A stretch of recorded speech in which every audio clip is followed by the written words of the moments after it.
equipment manufacturers got an excise scare last month, it's the component makers who are now facing the heat. It's not just car makers who are knocking on the doors of the government following a slew of excise scares. Their suppliers too have not been spared. CNBC TV 18 learns that retrospective price hike of supply contracts with OEMs are under the excise scanner now. This is how it works.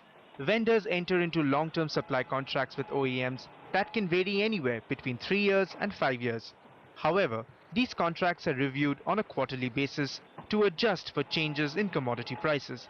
Any price increase of commodities is passed on to the OEMs, albeit with a lag. This lag can be anywhere from 3 months to 6 months. The Excise Department has asked the vendors now to pay an 18% penal rate of interest for the additional hike in prices over and above the excise differential. The move has impacted some of the country's leading suppliers, from Bosch, Shriram Pistons to Rico Auto.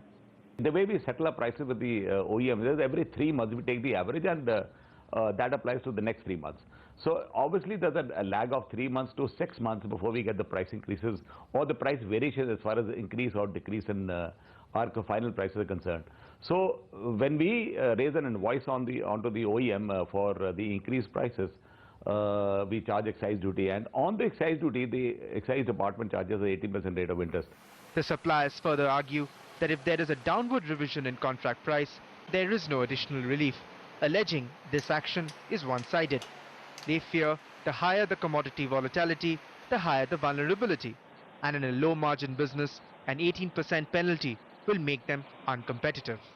18% rate of interest, it doesn't apply anywhere, and we are required to be competitive in the world. Our Prime Minister also says make in India, and we should give more employment to people.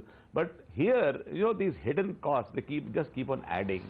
Market experts say that with India's strength primarily in its small and medium enterprises, new excise interpretations can be severely discouraging. In New Delhi, Ronojoy, Banerjee.